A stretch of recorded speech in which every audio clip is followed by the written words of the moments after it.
भारत माता की, भारत माता की, भारत माता की।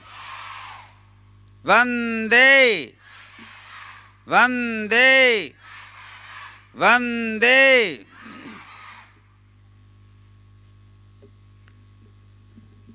विश्वात्म विद्या मंदिर के इस पवित्र प्रांगण में आज हम सब भारत के 74वें गणतंत्र दिवस बड़े ही धूमधाम से पालन कर रहे हैं। इस अवसर पर मंचासीन समस्त अतिथिवृंद,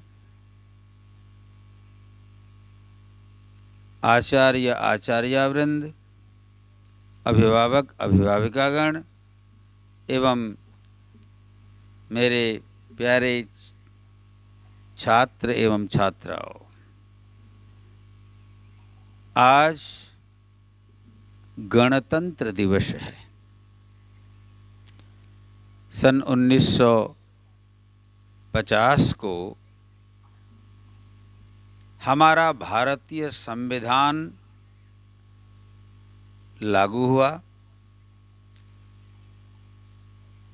हम यद्यपि 15 अगस्त 1947 को स्वतंत्र हो चुके थे, परंतु तब हमारा स्वयं का संविधान बना नहीं था। हमारा स्वयं का संविधान बनाया और उसके बाद सन 1950 की 26 जनवरी को संविधान को लागू किया गया और तब से हमारा यह भारत राजतंत्र से मुक्त होकर गणतंत्र भारत कहलाया। प्यारे बच्चों, इस भारत को अंग्रेजों से मुक्त करने के लिए हमारे महापुरुषों ने, हमारे स्वतंत्रता संग्रामियों ने बहुत परिश्रम किया है, बहुत बलिदान दिया है। उसके बाद भारत के संविधान को बनाने में भी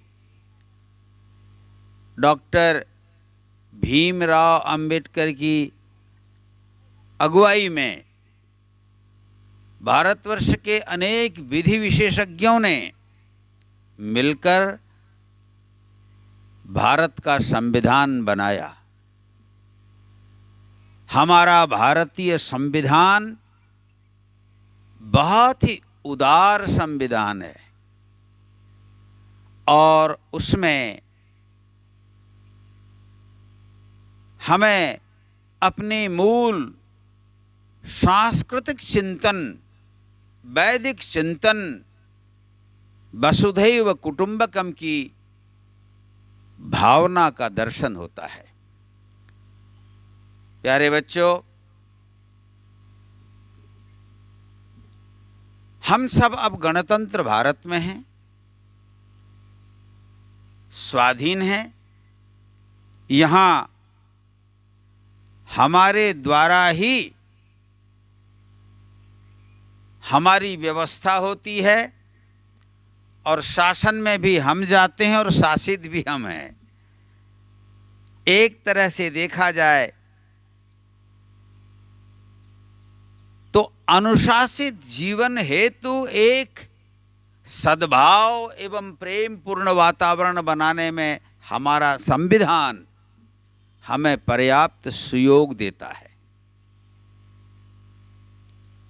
इसलिए प्यारे बच्चों, अभी तो तुम लोग इधर वाले बहुत छोटे हो, उधर वाले अब समझने लग गए हो। हम सब आप सब से यही आशा करते हैं कि भविष्य में बड़े होकर आप इस गणतंत्र भारत के स्वाभिमान को बचाए रखने के लिए निरंतर निश्चित रूप से प्रयास करते रहोगे। एक बात ध्यान रखना, हमारा भारत पराधीन क्यों हुआ,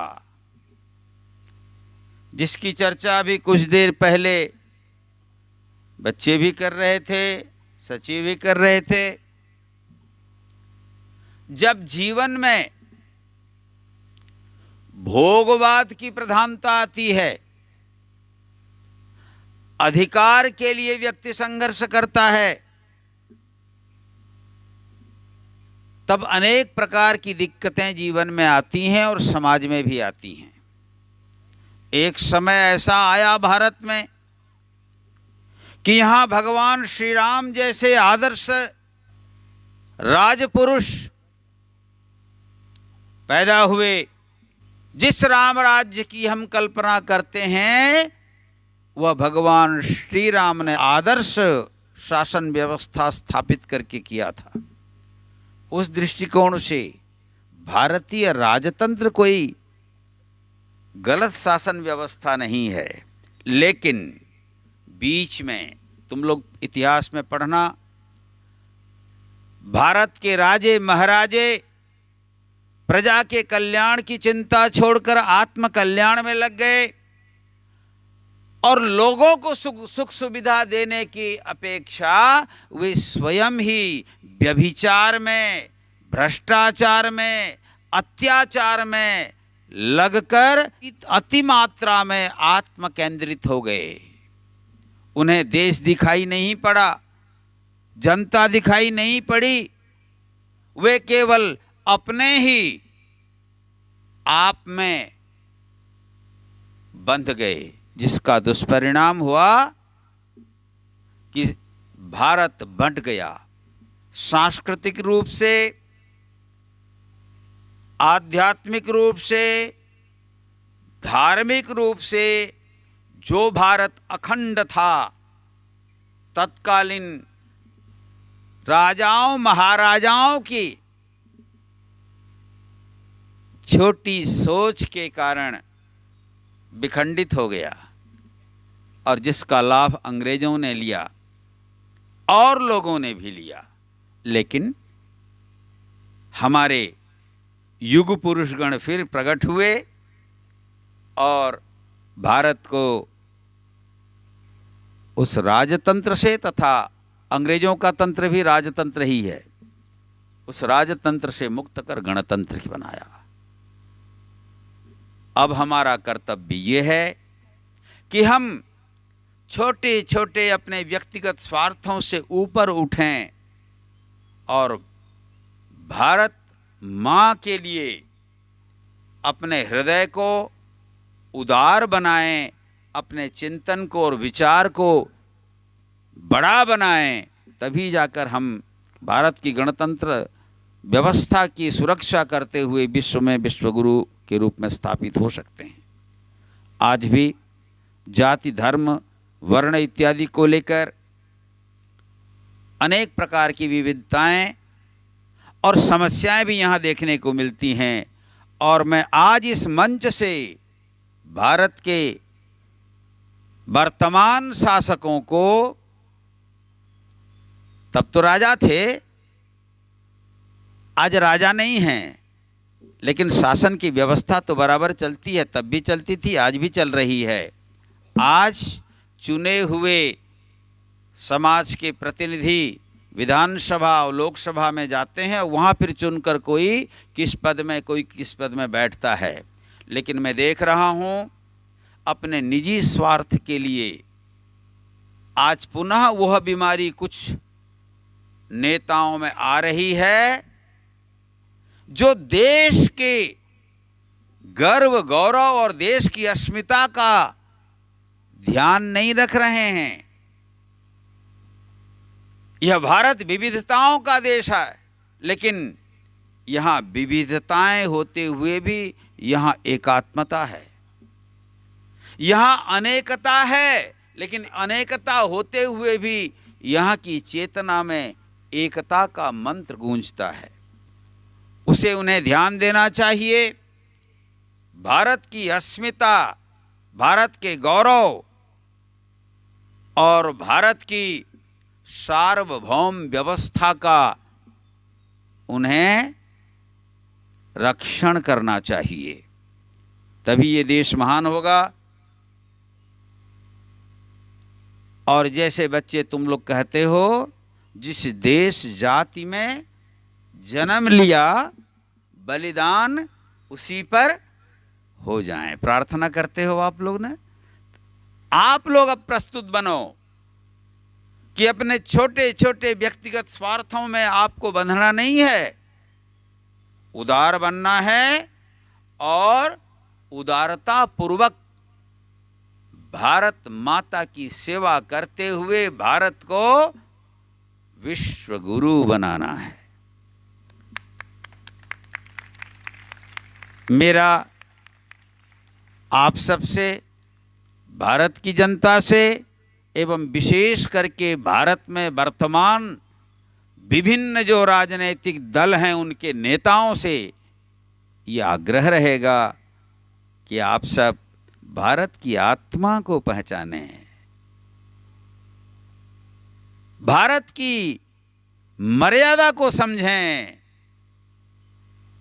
और अपने क्षुद्र स्वार्थों को त्याग कर परमार्थ के महान भाव से भावान्वित होकर आप भारत को एकता के सूत्र में बांधे रखकर सबके सुख और सबकी समृद्धि के लिए निरंतर प्रयास करें। आज तिरंगा झंडा के नीचे गणतंत्र दिवस पर हम सबको यही संकल्प करना चाहिए। भारत किसी एक व्यक्ति का नहीं, भारत सभी भारतीयों का है। इसलिए भारतीयों, आप भी उत्तिष्ठत, जागृत, उठो और जागो, अपने अस्तित्व और अस्मिता को पहचानो, साथ ही भारत माँ के गर्व और गौरव को विश्व में स्थापित करने के लिए प्रयास करो और संकल्प करो, उसकी सुरक्षा करो, किसकी? तिरंगा झंडा की। और निरंतर बोलो, झंडा ऊंचा रहे हमारा। आज इस पावन दिवस पर आप सबको बहुत बहुत बधाई, सारे भारतवासियों को और सारी दुनिया में जितने भी भारतवंशी हैं उन सबको 74वें गणतंत्र दिवस की बहुत बहुत शुभकामनाएं और बधाई। हरि ओम।